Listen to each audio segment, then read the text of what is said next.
to this JustIN with this Justin Core as your host. This is a show where we take a deeper dive into the stories most important to you with the people who bring you those stories. And today, a returning correspondent, our political expert, Joe Parris. Yeah, Justin, thanks for being on my show. Thank you to this JustIN, episode 2. You know, we haven't gotten new cups yet. Unbelievable. You did it again? So, Justin, thanks for being on the program. I just wanted to know, why don't you put anything in these cups? There's nothing in these. Well, I will at all. Thanks for destroying the magic of this streaming show, Joe. The fact is, these cups are lead lined, so it makes them very heavy, hard to steal. But you put anything in them, they're lined with lead. So if you drink from them, it's poison because it makes them heavier. It's harder to steal them. You know what would also make them heavier? If you just put water in them. Coffee. What if I get famished during this 30 minutes? I don't know. It's down a little bit now because we have commercials. We're going to talk about that. You have commercials? Yes. Thanks for watching. That's right. Yeah, and not just for the Cobb Gobbler, I don't think, but who knows? Could be. What? Any avid watcher of KTVB Plus knows that they sell something called the Cobb Gobbler. Uh-huh. Please stay with me. Yeah. It's like you essentially just shave off the kernels of a corn cob. So it's a knife. Yeah. Is it a knife with teeth? But it's so much more awesome. Please keep sponsoring KTVB Plus. Find makers of the Cobb Gobbler. What else is it the same maker of the garlic press? Yes. Oh, I watch that all day. Yeah. Great products. Sure. Yes. Go out and buy them. Well, anyways, Joe, you're on this JustIN. Stop trying to kill our funding by alienating our advertisers. Yes, this JustIN. This is it. You tried to take it over last time. I guess you succeeded. Tried to? I know. You succeeded. Here we go again. All right, Joe. Yeah. What do you have to ask me? I just want to know what your entrance music would be. You just heard it. No, actually. A couple minutes ago. Look, it's funny. If you really are going for ads, and that's what this business is sometimes, you need to got to pay for the lights are very fancy in here. Got to keep the lights on. If you could handpick a sponsor, what would you pick? A sponsor. My.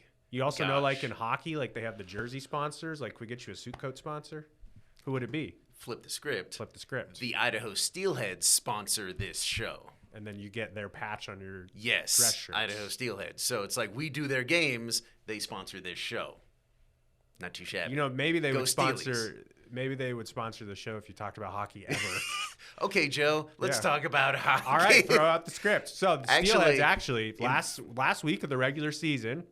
Yes. They're battling for a playoff spot. They got 1 point in hand going into the weekend. Yes. So depending on what happens here this weekend, the Steelheads could or could not be in the playoffs. As we're recording this, 3 games left in the season. Yeah. They're in a battle. They're right now in 4th. Yep. They lose the tiebreaker because they're actually tied points-wise for 3rd. So they win out. They're in. They don't. It's in the hands of Tulsa or Wichita. I think. Wichita. Can't let Wichita get in. Come on. Not Idaho. So we talked about hockey. So they're going to sponsor us. Now you know some people over there. I'll call Cam up. I'll call Blue. Just, you know what? I'd even just take a couple mugs that aren't filled with poisonous lead. How about that? Is there like non-poisonous lead we could? That's a great nice point. Cups. That's a great point. They are, yeah. But I was told nice. Don't put them in the dishwasher. They'll dissolve. They'll dissolve? No, it's just like the paint on them. Yeah. All right. So we're going to talk actually about some actual news. Back to the real show. Thank you, Ani. Back to your regularly scheduled program. Regularly scheduled. She's not changing it. She's like, no, I like Joe better. That's fine, Ani. That's fine. Ani. You used to be my favorite. There we go. Thank you. We're going to talk about the legislative session in a second. But first, you're playing hurt, coming off an illness. You look okay, though. Yeah, I was texting with you over the weekend. I was down bad with a virus for, I guess, from Thursday, Friday, Saturday, Sunday, Monday. I lost like 8 pounds. Nice, good for you. Spring body's looking good. As you and my wife pointed out, though, it's mostly water weight, and I'm happy to report that all the weight I lost during my illness, I have gained back. No, but it's all muscle now, right? Totally. You're just jacked to the gills You now. know how much bread I feel like a duck. I've eaten so much bread the last week. That's because we don't have to get into it, but when you're not feeling well, you got to keep it safe. Yes. I have had a lot of bread. Absolutely. Saltines, Sprite, bread. Yeah, Yeah. you know the type of illness that I finally Joe finished had. a bottle Yeah. of Pepto-Bismol, and I think this is actually an accomplishment because Finished it. I don't know how it works at your house, but in the medicine cabinet, we have like a bunch of like 3/4 or half full things, and you're like, I don't know how long this has been sitting here. We'll go get a new one, and then it just starts a rotation of things that like I'll throw it away eventually.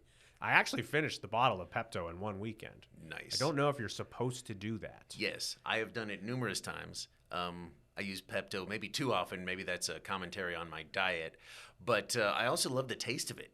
I don't know what that flavor is. What do you mean you like the taste of it? I don't know what that flavor is. Put but some of that Pepto in your lead line tastes cup. good, absolutely. They had a cherry Pepto. Lead and Pepto, no. Give They me know that. it was good. Give me that original flavor. Yeah, they that's also have good a stuff. menthol Pepto. That's great. Why Hey, not just smoke? if this show gives you heartburn, maybe you could get Pepto JustIN Ball. No, After watching my own show, You I know, drink Pepto. No, I'm just kidding. I just want to tell you that you and I are both on a health journey now. Yes, and also a competition It's a competition. to see who can hit So- our weight goals more quickly. I think I'm ready to start that soon. My money's on me. Yeah, we'll My see money though. is also on me. Even though I've been trying to lose the same 15 for like 4 years, no big deal. No, we're All gonna right, do it. All right. Joe, we've wasted enough time I don't think here. we wasted any time. It was delightful banter. This is why y'all tune in. We get it. So again, we have commercials now. Last time they didn't quite hit right. So Yeah. it's like I was about 3 seconds from actually throwing to the commercial, and then the commercial hit, and then it came back to me, and I finished talking, went to black, came back up. Also on YouTube, there were no commercials. So YouTube, get busy selling my stuff. So we're gonna try this again. Okay. After the break, Joe is going to break down the Idaho legislative session. Don't go to break yet. Okay, now.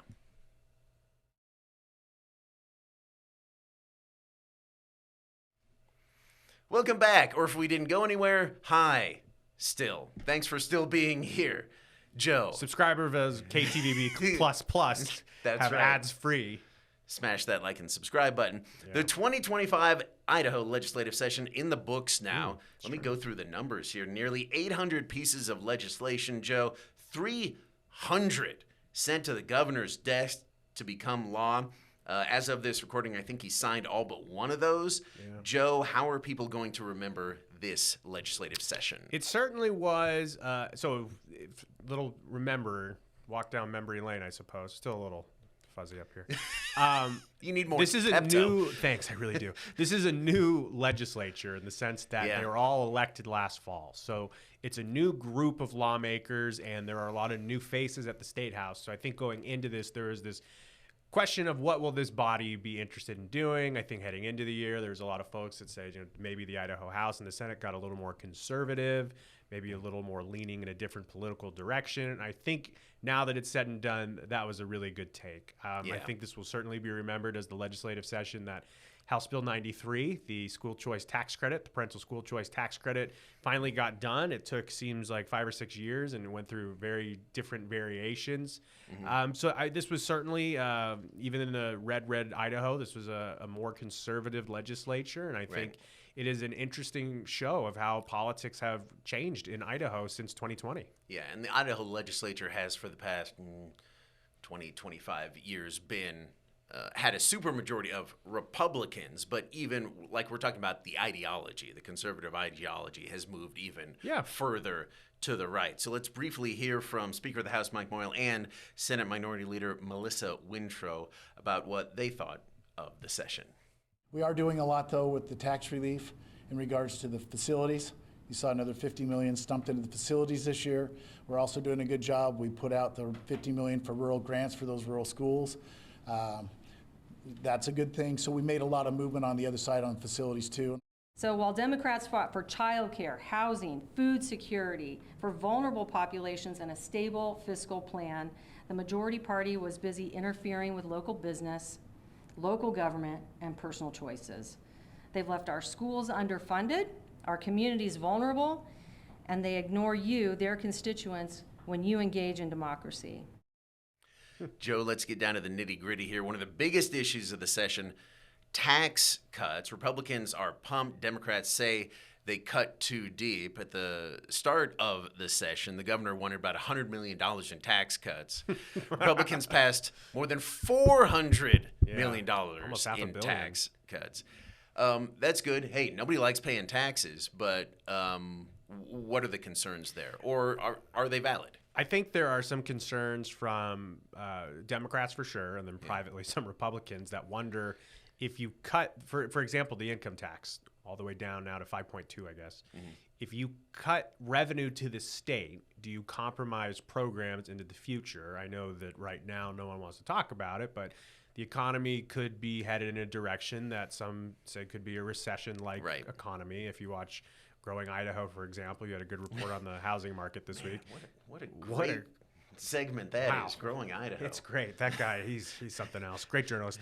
But the idea here is that, yes, it's good to give people their money back, but there also is a reason to pay taxes, to fund roads, to fund schools, fund all kinds of programs. But I know that, especially from the federal government, the Trump administration down, there's this real push of we need to get the essentials. And there's a big debate on what are the essentials or what is necessary. So time will tell. I can tell you that the state of Idaho does have money in the coffers. If something does go bad in terms of the economy, the state of Idaho is currently positioned economically very well.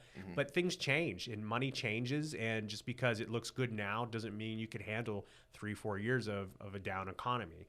I'm not an economist, but I studied the numbers that the LSO and the state of Idaho publishes, and there's a really good revenue projection.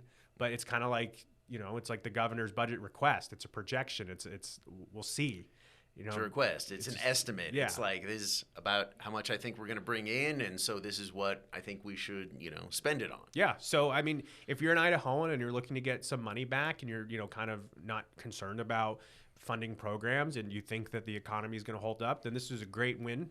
Your property tax relief is, that's paid down $100 million, and, Idahoans, to each individual Idahoan, it's not a massive amount of money, but I mean, it could be the difference between, a free grocery trip, or essentially. Right. So Yeah. grocery tax goes up, the income tax goes up.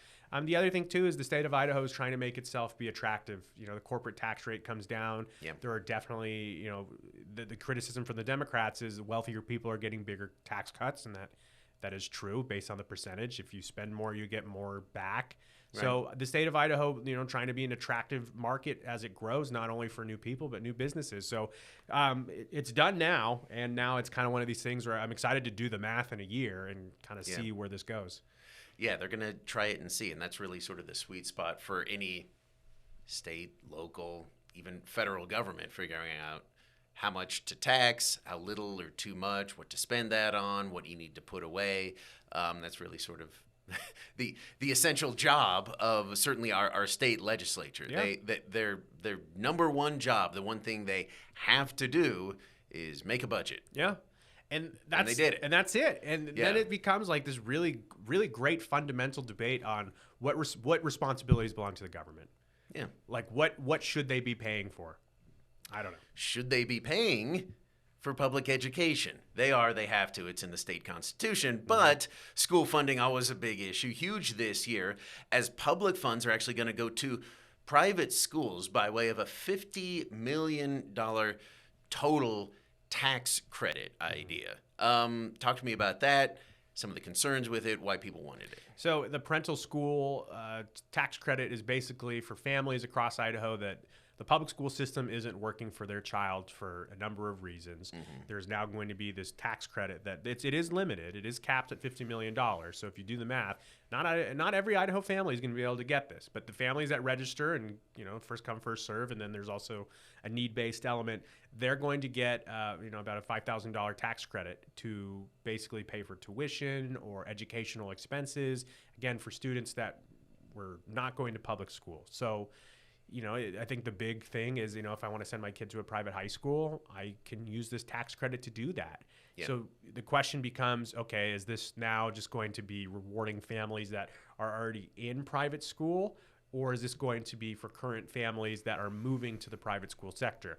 Because it's not a check. They're not going to cut you a check. You have to put the money up front. You need to have the money in hand, and then you get, a and there tax is a provision break on the back end. Also, a lot of private schools, $5,000 it isn't going to cover tuition. No, and we don't have to. I don't want to cherry pick any schools here. So I mean, I Right. think the going rate for some of these places could be like $8,000. So coming up with $3,000 for a family is more manageable than coming up with $8,000. And I've also spoken with people in the private school sector, in the micro learning sector. You can make deals. They can make exceptions. Yes. There are Yeah. scholarships. There's scholarships, absolutely. We will find out, though, how this plays because, the $50 million tax credit, although it's not being taken away from Public schools, it is $50 million that will not be available in the general fund. And that's what some of the critics were worried about, that this just disappears and there's no audits. But there are audits. There's going to be a LSO and the tax commission keeping an eye on it. And Idaho will not be the first to do it. Of course, Arizona, we talk a lot about how Arizona did something like this. A year from now, it'll be interesting. Well, it'll be a little more than a year from now when we'll really see the impact of it, because the program will open up in 2026. So we'll see. Yeah, we will see. Be interesting to watch. Healthcare always a big issue as well. Major changes to Medicaid as far as requirements go. How big of an impact are we going to see here? Are people going to lose their healthcare? I don't think anyone's going to particularly lose their health care, but there are now more circumstances where someone could potentially lose it, in the sense that the new legislation, the new laws, the idea behind them is more transparency and more accountability. Okay. And so with that comes more reporting requirements and more kind of paperwork. And the concern from the critics was Medicaid paperwork is very difficult to do already. You have an expert go through with you, and if you've never done it before, it takes a long time to get through it all. If you miss you have to report twice a year your eligibility. If you miss that, you could lose your coverage. So the supporters of the Medicaid legislation, that kind of put some guardrails on it, say, look, this is a cost-saving measure. If people are on the program and they shouldn't be, then this will catch it. And this is also accountability, that if you're not checking the boxes or you're not doing your paperwork, then that's accountability. It's a tough conversation, because you can see it from both sides, where Medicaid is a very large portion of the budget, but it also is, the human aspect of it. Right. You can talk about the budget aspect, and when I talk to Idaho Democrats, they say, yeah, we understand the concerns about a ballooning budget. No one wants to compromise the budget. However, if you cut these programs or you cut funding for people, the human element of this is, I hate to say it, is lives lost or bad health outcomes. So again, there will be waivers and stuff with Medicaid going to the federal government, and this will be something that this is going to be a continued conversation. But when I talk to supporters and I talk to the bill sponsors about it, they genuinely tell me this is a cost-saving measure. We want accountability, and we want to give people a hand up and not a hand out. And I guess we'll see how it plays. We'll see. Another thing to watch. One of the last bills to pass, SB 1210, on medical intervention. This is after the governor actually vetoed a similar bill just a few weeks ago. I think that was his only veto of the session on medical intervention. What does that mean? Yeah, the Idaho Medical Freedom Act. Basically, it used to be called the Coronavirus Stop Act, and it was a bunch of COVID era rules that basically was like, you can't force people to have a vaccine. You can't force people to, have a vaccine to go into a business. Now this kind of takes a step back and widens the scope of, if you, for example, so these medical interventions, it's like, what is a medical intervention? It's like anything. A medical intervention could be a device like a mask. It could be a prescription. It could be a vaccine. It could be a procedure. Is it like a Band-Aid? Yeah. It could be a Band-Aid. It's not what the law was written about, but I guess. Right. But yeah, it's like any medical anything basically, and it's like schools can't prevent you from coming to school for certain things. Like they can't require, there's already school laws. So the reason it was vetoed is because Governor Little's like, the way it was originally written is, I don't want there to be a situation where someone has lice or chickenpox or something, and they go to school and the schools aren't allowed to send them home. Kid shows up to school, it's like, well, God bless you. And I say this as a kid who grew up around livestock, so I got lice a few times. But if I showed up I don't have it right now. This is all clean. Hey, brother, got city folk over here. Ani. Nothing wrong with lice. You're fine. Cut the feet. But if I showed up to school with lice, they would have been like, nah, bro. Bad quote. Turn around. That was a bad quote. Nothing wrong with lice is not a good quote. Anyways, long story short, they reworked the bill. Basically, they don't want people discriminating on medical anything for the most part. So, like, for example, if I have a business and I say, hey, Justin, you need to have a lice vaccine to come in and buy things from me. They don't have a vaccine for that. I can't ask you for it. So there you go. Gotcha. So there we go. So mostly, again, sort of about Medical freedom. COVID era stuff. COVID era masks, stuff, and then zoomed out vaccines. to Yeah. everything. So there you go.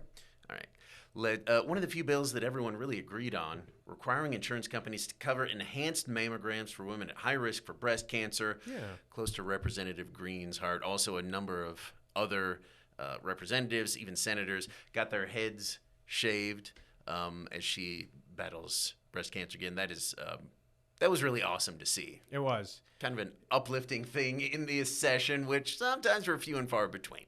It's interesting from my personal perspective, and I guess that's why I'm on your show. Is Sure. I've worked with Representative Brooke. I've worked with Yeah. Brooke for several years, and we've done a lot of stories with her. And Kevin Esslinger and I did a story with her late last year, I think, right before I went on paternity leave. And it was the story was her pushing for this and how it was going to be introduced this year. And in between that point and the beginning of the session, she was diagnosed with breast cancer again.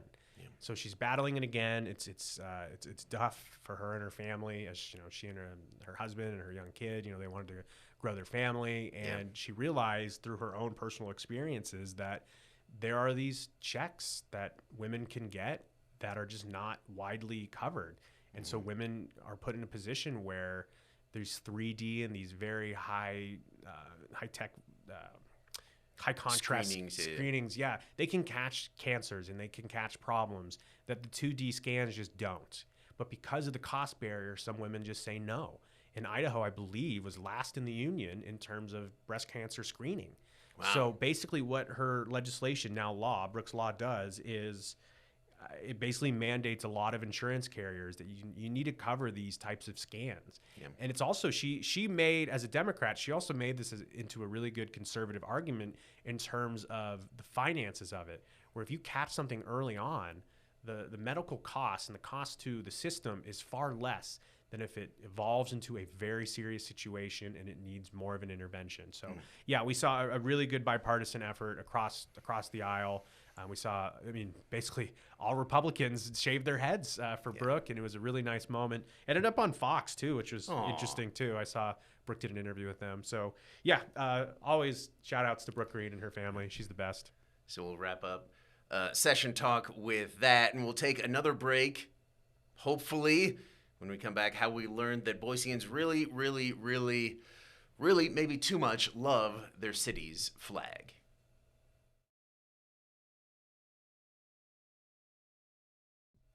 All right, hopefully that ad rolled correctly, or you just saw 3 seconds of black. Welcome back, City of Boise's flag redesign. Joe Parris is no more. They're like, you know what? We're just going to stick with the old one after massive criticism. Okay, Ani is going to go ahead and bring up the current and now future flag. There it is. That's it. It's fine. City leaders didn't like it. Looks more like a state flag, Joe. It's essentially the seal, which is here on a blue background. That's how you make a state flag. That's how Idaho's state flag looks. They wanted a city flag that looks like a city flag. So here were the guidelines for what they were looking for local artists. We're talking about simplicity, meaningful symbolism, we might have a graphic for this, 2 to 3 basic colors, no lettering or seals, and distinctiveness. They had an all-star committee that came up, those were the guidelines, and then here are the finalists. Props to these artists for really understanding the assignment that they had, but Joe, nobody seemed to like these at all. What'd you think? I thought if you did option A, but you flopped it where the star was in the top left, that would have been the best option. Okay, yeah. Yeah, no, people didn't really like these. A lot of people liked this one. I actually think that's okay. Yeah. It may be a little simple, but not too bad. And then you have these two with the syringa. Everybody was like, it has 4 petals. Like, I don't know. Every flower is different. I wish we could have just flipped that one. Could have been better. Put it right up there. But yeah, they didn't like it. Yeah. Then as breaking news seen on Wake Up Idaho on Tuesday, not Idaho Today as Brian Holmes called it, the mayor herself was like, sorry, y'all, let's slowly walk out of the room backwards. And y'all can just have your flag in the old design. Did that surprise you? I mean, it seemed to surprise the city. I mean, look, I appreciate the way they did this, but this is sometimes too many cooks in the kitchen. You just say, here's the new flag, and then that's what it is, and you move on. That would be how I did it. I just think that the current flag is like, here's the only building in the city that's not Boise's. Right. You know what I mean? State capital. It's actually state property. Great It's state point. property. So the City of Boise flag, it's not even their building. So just put City Hall there. That's fine. No, City Hall's ugly. Sorry. How dare you? That's another hot take. That's why we're here. I think that in the future they'll try this again. I liked seeing the 120 different submissions that were published. I appreciate the children out there with their crayons that drew horses and stuff. That was great. Yeah. First off, it's pronounced crayon, not crane. Crayons. Also, does the guy who just submitted the old flag design get the winner's purse? I think the I think finalists each got a little prize. I don't know. You got any comments or questions? Text them 208-321-5614, hashtag JustIN. Thanks for watching this Joe in. With Justin. See you next time.